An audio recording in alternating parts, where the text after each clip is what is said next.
everyone. I'm Melissa McAllister, and you're listening to the Melissa M.A.D.E Show.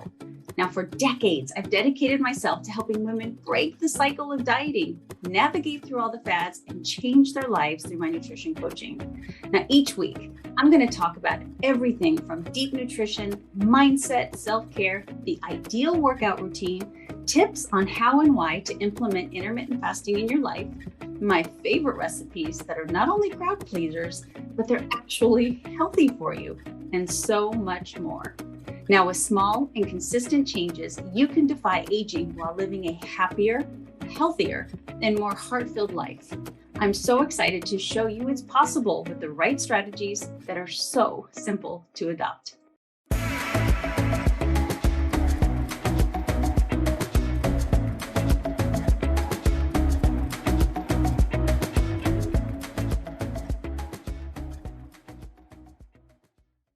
Hello, everybody, and welcome to the Melissa M.A.D.E Show. Now, if you saw me this might be a couple of weeks, could be up to a month ago, where I was just like fangirling because I was going to interview someone that I have looked up to in the industry for a very long time. Well, today's the day. I get the opportunity to talk to Thomas DeLauer, and I was just telling him before the podcast what a tremendous influence he has had on me and educating me on my love of intermittent fasting and, eating a diet that is very carb conscious. And so he's a friend because I just feel like I know him so well from all of the videos that I would just binge watch and listen to in my car. So I'm very honored to have him here today. And before we start talking, I do want to give him a brief introduction. And I just told him that this is my best guess. I mean, I know a lot about him, but we're going to see how good I was with my research, and he can let me know if any of this is wrong. But Thomas DeLauer is an author, health expert, YouTube star, 4 million followers. Does that ever if you think of a stadium full of 4 million people, that's just mind blowing. Anyway, goals for sure. And he's a business and performance coach, but is most noted for personal health transformation, losing right around 100 pounds himself, which then landed him on the cover of some of the most popular health and fitness magazines. You have definitely seen at least one of those. He has written books like The Superfood Detox Code, Top 10 Intermittent Fasting Hacks. Hello. And he also has his own podcast. And one that I really enjoyed was Nerdy Ways to Lose Fat, Build Muscle, and Maintain a Nice Body as You Age. So Thomas resides in Central California with his high school sweetheart and his wife, Amber, who is beautiful, by the way, daughter, son, 4 dogs, I believe, and 2 horses. How did I do, Thomas? Pretty good. We're down to 3 dogs now and down to 1 horse, but that's just because we joke around. We call ourselves the geriatric ward because we like all of our animals are all old now because we've had them since we first got together in high school, and so they were all young pups, and now they're all old. But we have a nice little 12-week-old puppy who's a blast, and that's fun. And you're dead on. I have a 4-year-old and a 2-year-old. My son is 4 years old and my daughter's 2. So we are a very busy house. Yeah, you are. So how far apart are your kids? Exactly. Is it about 2 years, a little more, a little less? 2.5. So my son's November and he's 4. So he's 4.5. And my daughter turned 2 in April. So 2.5 years apart. So I will tell you that I've got 2 kids as well, a son and a daughter, and they're 18 months apart. And they're now 27 and almost 26. So, but having kids, a boy and a girl about that age, wonderful. In fact, my son married one of my daughter's really good friends. So it's cool, and so you did it right. Yeah, it was, my wife was like just adamant about it. She's like, let's just rip off the Band-Aid. Let's have them close together. And it is definitely crazy now, but we're like just now starting to come out of the ether. Like we're like, wait a minute. Like I just sent my wife went to Maui for 4 days. I was like, you need to take some R&R and just go by yourself. So I like kind of kicked her out the door and forced her just to go for a few days. And it was the first time she'd been away from the kids. And it just but it hit both of us like, wow, we can kind of do these things now. Like it's, before, like Emma was so young, it was like, if mom would leave, it was just a disaster. Like, so, yeah. But no, you will. Yeah. I remember how crazy it was when they were younger, especially, if you had 2 in diapers and stuff, but it becomes absolute bliss. We're so grateful that we're young parents and that they're, at an age that they can be our best friends now. So, Yeah. and you're a very good husband. Good for you for sending your wife off to Maui. That was just, she was hesitant at first. yeah, really, you just got a ton of like cool dad husband points from all my followers, I'm sure, for doing that. So I really want to dive in, if you don't mind. I know that you were an athlete, rugby and long distance runner, Yeah. and things went amok, and you did put on that weight and got it back off. But kind of, I guess, the journey to getting the weight off, what was, there was obviously that aha moment where you're like, Yeah. this isn't working for me. I want to love myself again, in my own skin. What was it that you did, or what did you try anything that didn't work and then you found what worked, or how did you go about getting all that weight off? Yeah. It was interesting because I'll tell a little story of kind of what my aha moment was, because it was very interesting. And it wasn't like this big, giant, glaring call to action. It was a very subtle thing. Every Tuesday and Thursday, I would go to the other side of the county for client meetings. And when I was on the other side of the county, I thought that I was safe from other people seeing me. So I would always, every Tuesday and Thursday, go through the Jack in the Box drive-through, and I would get either anywhere from 3 to 6 of the hard shell tacos and the Oreo milkshakes from Jack in the Box. And that was just like my thing, right? I'm close to 300 pounds. That's just how I ate. I didn't eat a ton of fast food, but it was like those 2 days a week. And I'm sitting there, and I used to always kind of, I don't want to say shamefully, but I enjoyed eating there because I just feared the risk of someone I know running into me. Like, people didn't look at me and know I was overweight already. I was trying to convince myself that maybe I wasn't, Yeah. And then one particular time I was sitting there, and a buddy of mine or an acquaintance, I should say, I remember in a green 4Runner.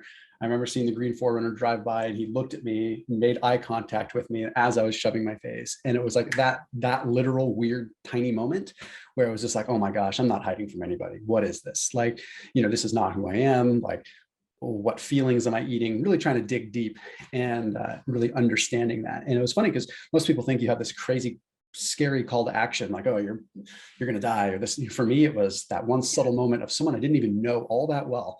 The fact that they just made eye contact with me, I'm just like, who am I fooling? Like, what the heck am I doing? So, and then from there, yeah, I did a brief stint for about a few months of just honestly kind of counting calories and doing that. And I lost a little bit of weight, but it was just not sustainable for me at that point in time, especially with my career. And with what I was doing, I was in the healthcare industry. So I was in kind of biotech, biomed sales, which is really a lot of where my biochemistry background comes from. Is just from that previous life, if you want to call it that. And so I liked what I did. I really enjoyed articulating that to begin with. I was really good at selling to doctors, and I was really able to level with them. And hence why I think I'm decent at what I do now, is because I know how to articulate that. And contrary to what a lot of people think, doctors don't know much about nutrition, and they're usually very interested in learning if you give them the opportunity. So anyway, some of the physicians that I was working with at the time were actually very progressive in their way of thinking with nutrition. And they were some of the ones that turned me on to be like, hey, like, given your lifestyle, you actually might want to try the ketogenic diet. You might want to try this. You might want to try intermittent fasting. And it was cool because this was like 2008, before this was really, it was big, but in a whole different world, right? It wasn't popularized like it is now. So I tried it. I actually started with a little bit of keto first. Keto worked tremendously well, but I didn't think it was going to be sustainable. So I actually kind of threw in the towel on keto after a couple of months of doing it and went over to intermittent fasting, had a huge success. And then, so I lost about 20, 30 pounds like really quick in the first month and a half. And I'm like, okay, this fits my brain. Like, intermittent fasting, I got addicted to it in a sense because it just fit the type of mentality I was. I'm an all or nothing person. So it was very black and white for me. Like, hey, it's very simple. I don't eat it this time. I do eat it this time. It's not rocket science. But then I started getting interested in the how and the why, and kind of investigating that more and understanding what the underlying sort of mechanism was. And then I was like, oh, wait a minute. Okay, there is this common denominator with intermittent fasting and the ketogenic diet. Maybe I should combine them. So then, and only then, is when I really started going hardcore into keto. So it was actually fasting that came first. And that's when it really did click. I mean, you hear a lot of people talk about combining low carb and fasting really is sort of a secret sauce. And then from there, I mean, I hit a couple of plateaus for sure. I mean, who doesn't? But, within a couple of years, lost about 100, 105 pounds. So, wow. Yeah. That's amazing. 8-hour abs. That sounds like a dream, right? What if I told you you could work on those abs while you dream? It's not too good to be true, I promise. It's something I discovered almost accidentally that gives you incredible results with minimal effort. The idea behind this is actually in what you're not doing. By giving your digestion time to rest, you allow your body to tap into its fat stores, hence working on that six-pack while you sleep. All you have to do is eat within an 8-hour window and leave the rest up to your body. I wrote the 8-Hour Abs Diet back in 2014 to help people learn about the importance of meal timing. Intermittent fasting has been a huge part in helping me stay in the shape that I am. For me, intermittent fasting means eating in an 8-hour window, and I'll give you my insight on it in this free ebook. With proper meal timing, you will not only look better, but you're going to feel better too. So learn more by visiting melissamadeonline.com/ebooks and get your free copy of the 8-Hour Abs Diet today. Now, here, one of the things that you're incredibly good at is you're an educator at heart. You do such a good job of breaking things down. And like you said, the more of understanding the how something works, which I think is so important for someone to stick to something when they understand, why am I doing this and how is this benefiting me, instead of just somebody saying you should do this, it's going to work. And then this, okay. Yeah. So I want to start again with intermittent fasting, and maybe you can share your favorite type of, because there are so many different protocols for intermittent fasting. If you have, if you vary it a little bit, if you really stick to one for the most part, and how you feel about, because like even I think just in May, there was a study that came out that, talked about, I don't know if you saw the study or not, I wish I could pull it up for you, that talked about how they, pitted intermittent fasting, time restricted, eating with just calorie restriction, and that they really didn't notice a big difference between obviously your hunger and cardiometabolic health and all these different things. And so then there was this big uproar that fasting is no different than anything else.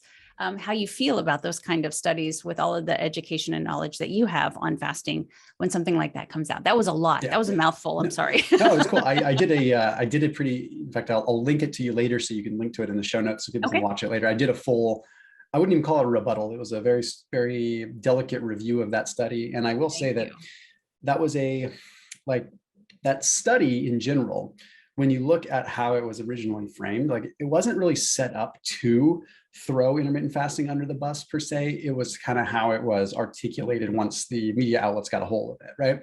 So when you look at the details in the study, it was actually a very well-crafted study. And the first thing that I will say is that, okay, you and I know that benefits of intermittent fasting are there, but let's just put that aside for a second and pretend they didn't.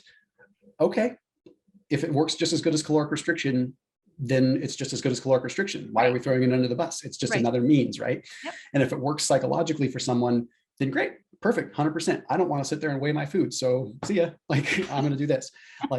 Then we go to the other side of the equation. That study was particularly interesting because it didn't even factor in exercise expenditure, energy expenditure. It didn't even factor in people, how much they were moving. And then this is where things get very nuanced.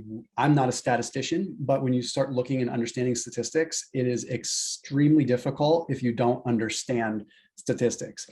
And I went as far as having a biostatistician take a look at this study, because what was interesting was on paper, the fat loss and the muscle preservation were significantly, in my opinion, better. If you looked at the data, the fat loss was much more in the intermittent fasting group. The muscle preservation was much more in the intermittent fast. So I'm like, why is this, as far as the study is concerned, staying statistically, quote, insignificant? Mm-hmm. And the feedback that I got was okay, there's a difference between a quote unquote meaningful difference and a quote unquote statistical significance.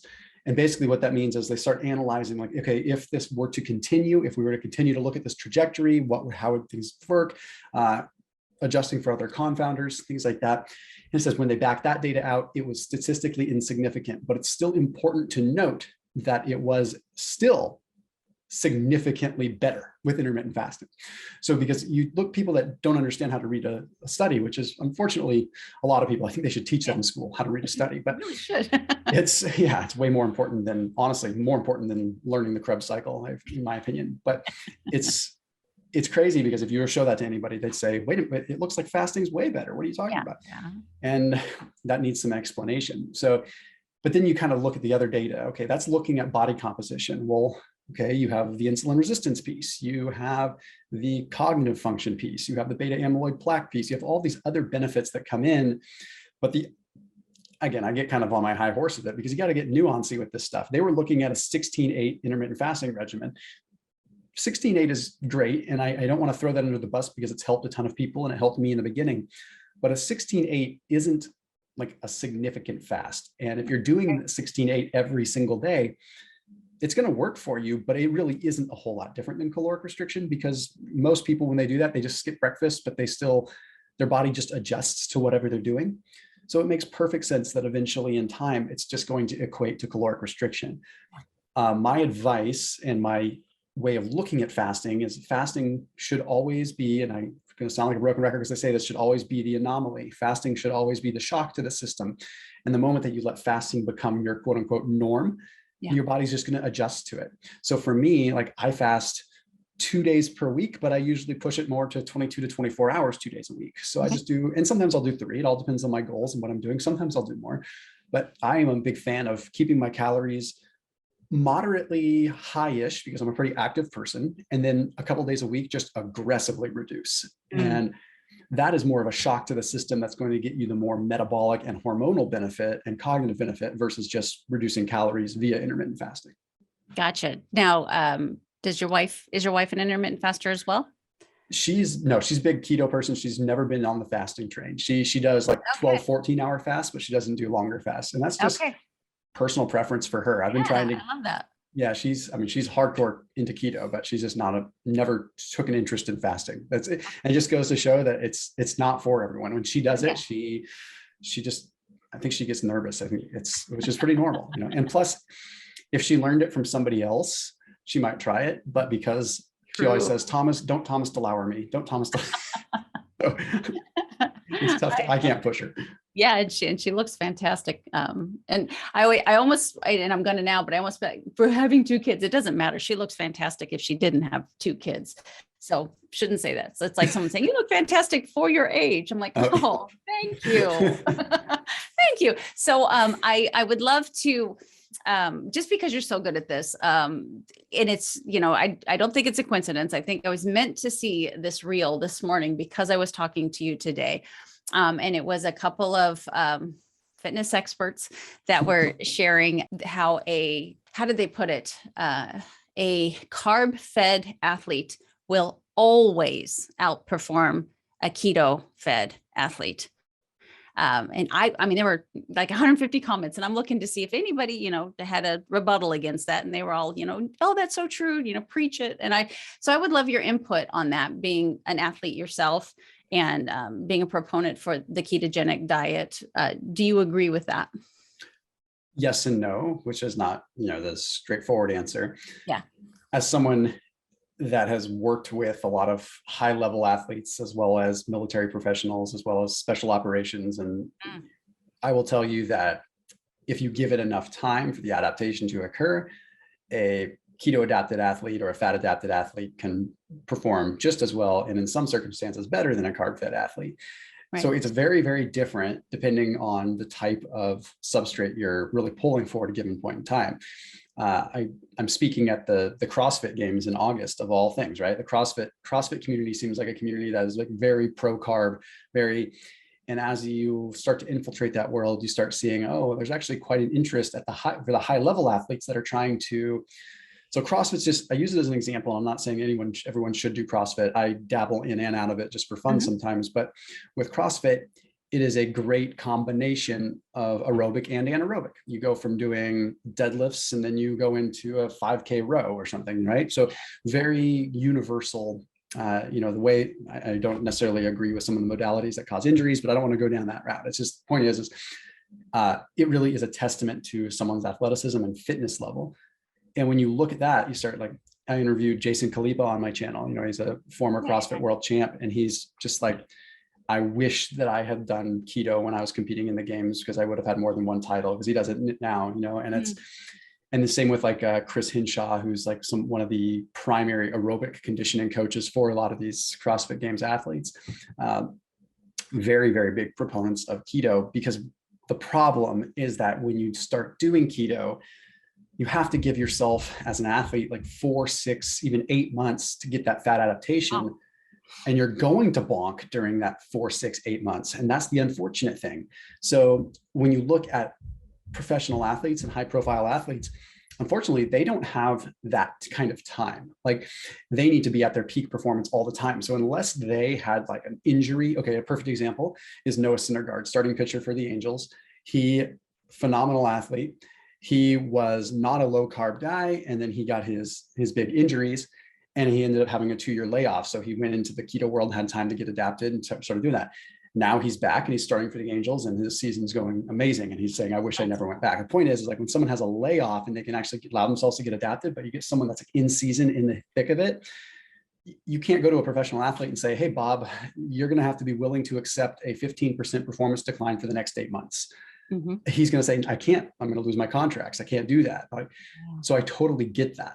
And the reality is you do have to condition yourself because it takes time for the body to become efficient at developing the cellular efficiency to use those other fuels, but also to restore glycogen from other substrates. So basically converting protein, converting components of fats like glycerol into what's called muscle glycogen. So the bottom line with that is I really do sincerely believe that there isn't one better situation. I think it is very, like Zach Bitter's Zach Bitter has a 100-mile world record. Hardcore ketogenic guy. The guy can hold like a sub 6-minute pace for 100 miles. It's ridiculous. And he is like, I bonk if I have carbs. Well, the kind of theory with that is like for endurance work, when you're under load for a long period of time, you need to be able to be fueled on a substrate that has more caloric density. And if you're constantly having the GI distress of bringing carbs in every 5 miles in a 100-mile race, that's a lot of metabolic load going right there. So I can't stand it when people say like, this is better than the other, because like I'm someone much like you, I'm ketogenic a fair bit of the time, but generally I consider myself just a low carber because I cycle in and out. And there's going to be times when, okay, I need to train for a max deadlift. If I'm going to do something like that, yeah, I probably am going to load some carbs, but my carb load looks something like 40 grams, not 400. Yeah, you know? exactly. So anyway, I could ramble on that. And I've been trying to bring different people on my channel. You might have noticed, with opposing views, I brought Lane Norton on. He and I don't agree on, he's a nice guy, by the way. We just don't agree on a lot of things. Yeah. And I just wanted to let him talk, right? Just like show your side. When you let I was brave. and you just let them explain, you realize that we're all after the same thing.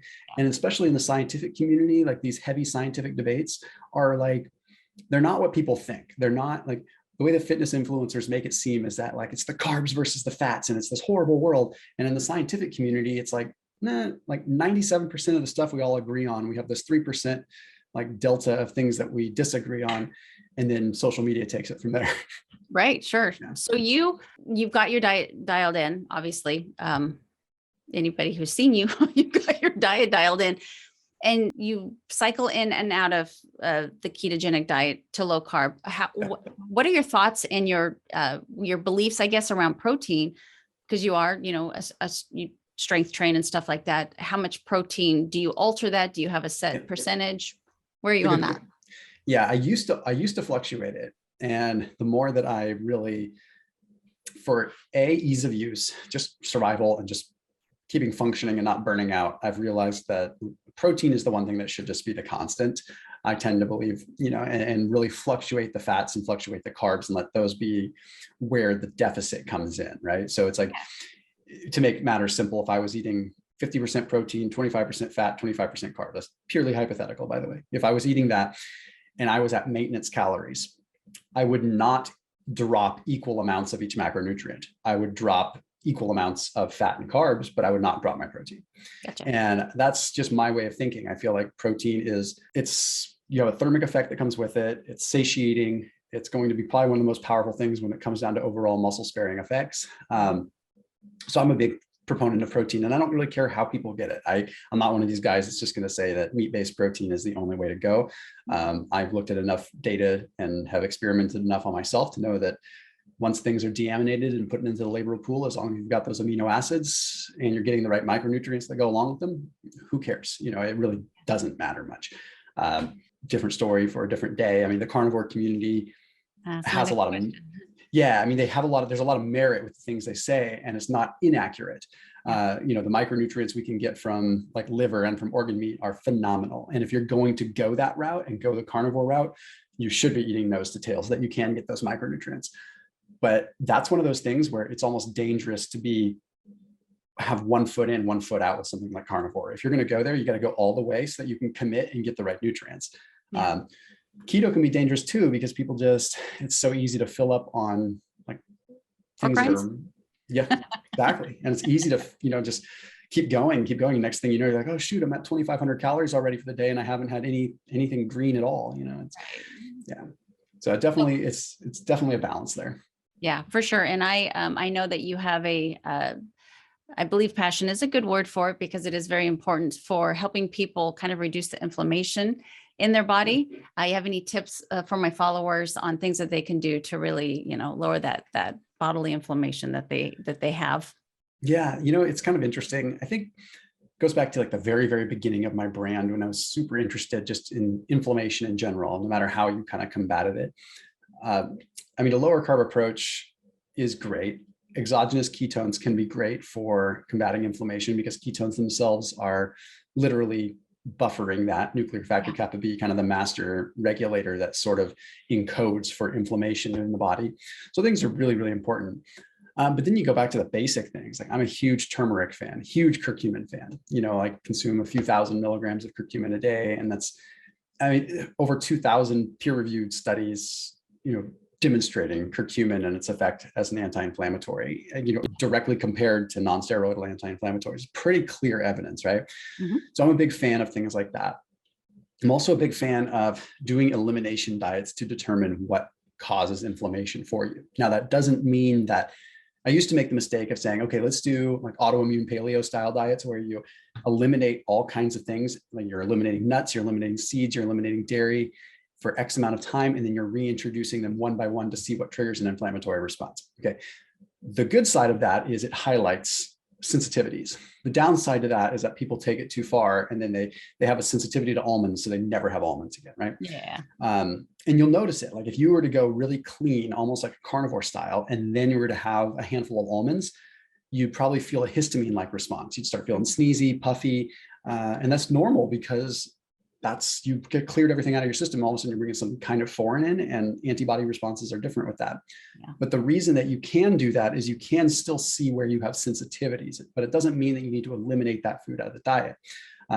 For me, for example, like cashews are horrendous for me. Like, if I like, I'm eating a ton of cashews, I know that inflammation is spiking high in my body. I end up feeling like I'm having an allergic reaction. My joints are achy for 4 days. Does that mean that cashews are bad? No, it means that I have a sensitivity to them, and whatever your immunoglobulin response is to that. So I always encourage people to like go down to baseline for a couple of weeks, go bare basics, super easy, just things like avocado, chicken, red meat, coconut oil, some veggies, like just keep it simple. And then add in some nuts and see how you feel when you add in nuts for a few days, and then do the same kind of thing by adding in nightshades, and you can at least see where your sensitivities are, and then you can adjust your diet a little bit. I think that's great. And I noticed that a lot of people who will do a food sensitivity test, they always come back to me and tell me, I think every single person tells me that they have a sensitivity to a nut of some sort, mm-hmm. and eggs. It seems, the majority of people will tell me that. And I think because a test told you that you're sensitive, how do you feel when you eat them? How strong is that sensitivity? Can you still, if you enjoy eggs, can you still eat them, even though this test has told you that you have a sensitivity towards them? Yeah. Well, and it's so interesting because hardly anyone ever does those sensitivity tests back to back. And I usually say, take a sensitivity test and then do it again in a week. And if you have the money, do it again in another week, because you will see how crazy different it is. And what our IgA response or IgE response or IgM response is to a specific thing can change based upon environmental factors. Like, if I'm like right now, I'm in Carmel, California, which is a beautiful place, but it's we get a lot of fog. So because of the fog, we have a very high mold count here. And environmental mold is something that I'm very, very sensitive to. So once the fog comes in and things get moist, then it gets sunny, and then the fog comes back in and creates a ceiling. We have like very high, very, very like astronomical, some of the highest in the country. And when I breathe that, like if I go out for a run in that, it's crazy high. And if I were to go take a food sensitivity test there, then all my ailments or even minute sensitivities would be hugely exacerbated. Sure. So those food sensitivity tests, I think, create a lot of fear in people that doesn't necessarily need to be there. I also a firm believer that, this is going to sound cliche and generic, but our human bodies are really resilient. And if we can't handle an almond, there's something deeper going on, right? Amen. So that's what I try to look at. And it discourages people because I'll be like, well, I don't think it's the almond that's the problem. Like, I think there's something fundamental that could be going on, whether it's insulin resistance, whether it's a number of possibly even autoimmune things, but don't blame the almond. Okay. Because like, I can promise you we can handle an almond. It's just like we can handle some dairy. We can handle things. It's just I try to like lower people's, colloquial speaking and anecdotally, like lower their blood pressure, so to speak, about stressing out about these kinds of things. Because at a certain degree, if you get a food sensitivity test and you're freaked the hell out all the time, like what good is that doing for your health?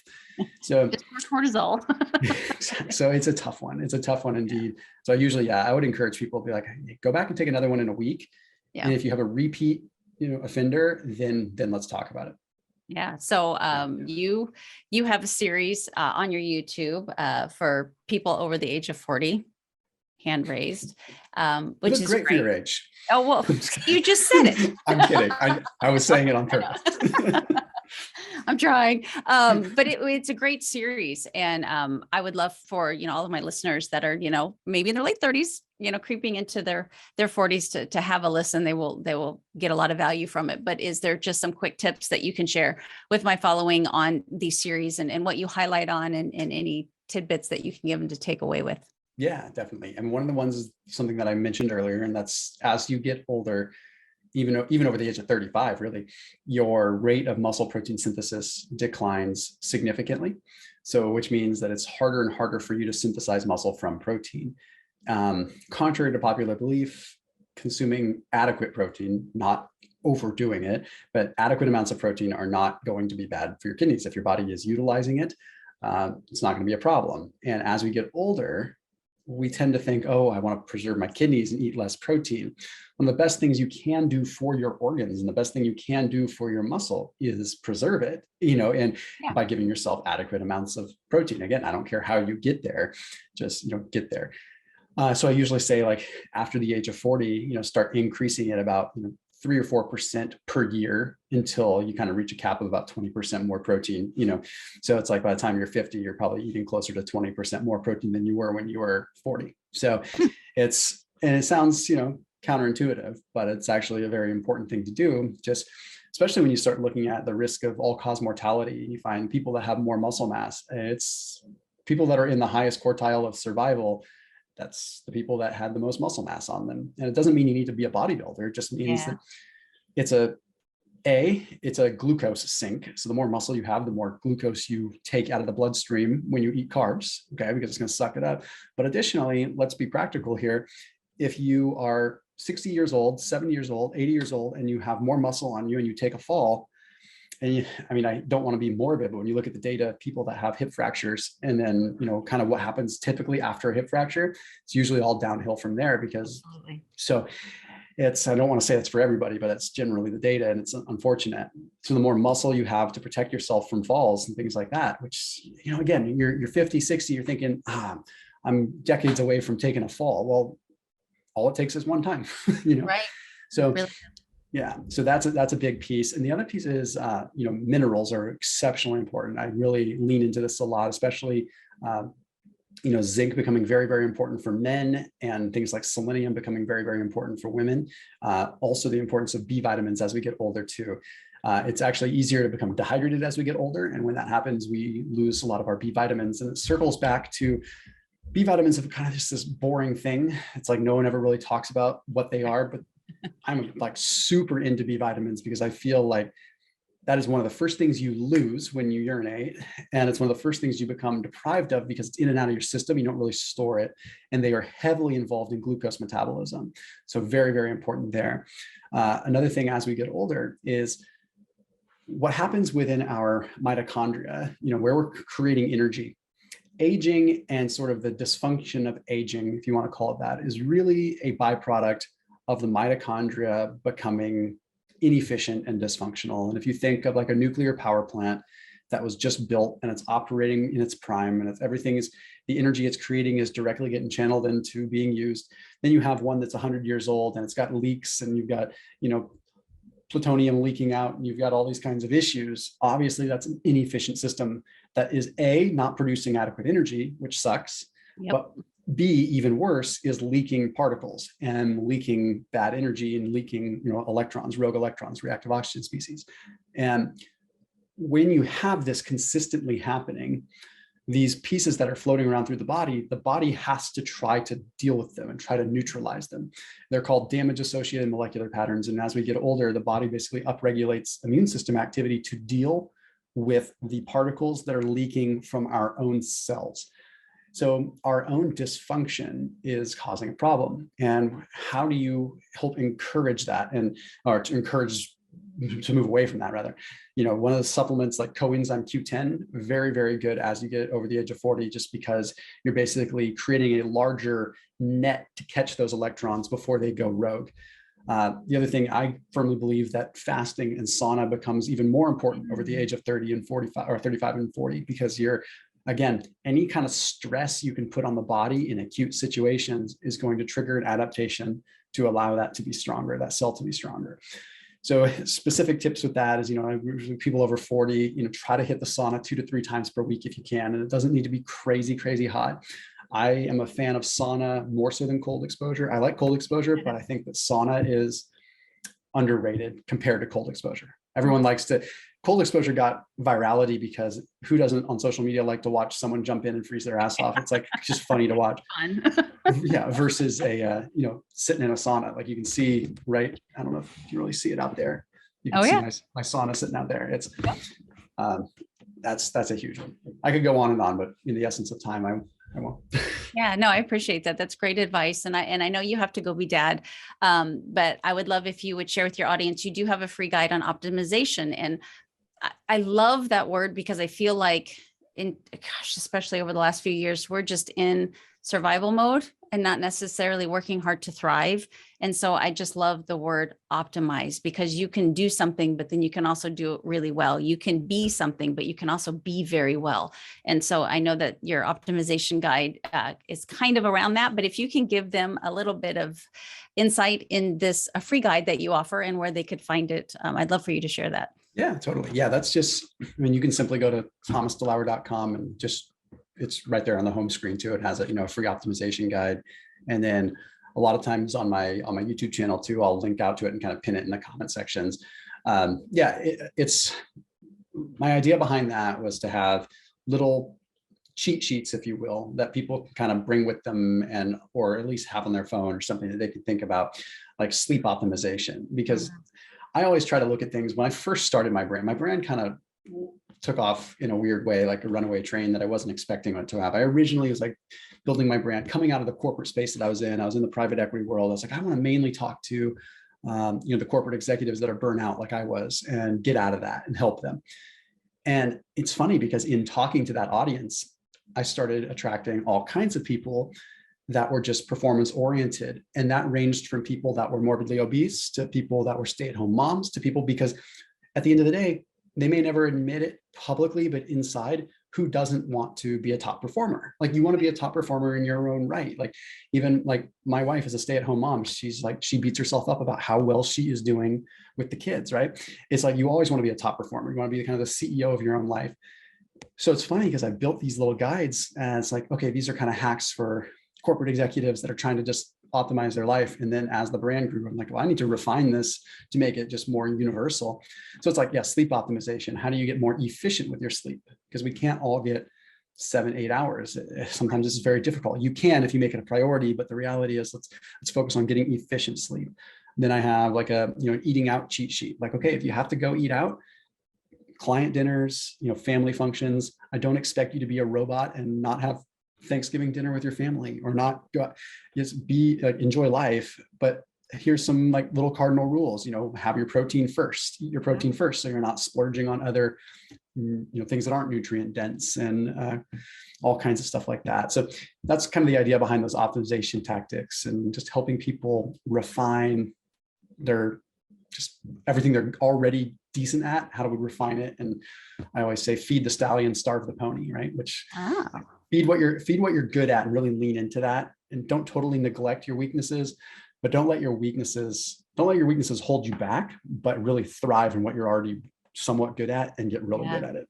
I love that. I mean, they're like little blueprints, little, what would you call them?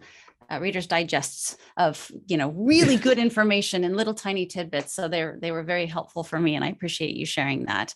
And I very much appreciate you being on here. I don't think I've had a podcast that was jam-packed with so much information that, of course, was digestible, because that's what you're really, really good at. And again, I want to just thank you for continuing to feed my passion, because sometimes in the outside world, you do get, people barking at you, baby about intermittent fasting or something, and you start to go, and then I'm like, no, I'm going to go watch a YouTube video and re-spark my passion for what I know is good for the majority of people. So you've been very instrumental in that. And I appreciate it. And I know all my followers know who you are and already follow you. But if by chance you live under a rock and you don't follow Thomas on YouTube, I really encourage you to, because he's one of the best teachers that there is out there. And he's you're very even keel about it. Like you said, it's not your way or the highway. You do a great job of telling people that this may not be for you, but the more education that you have,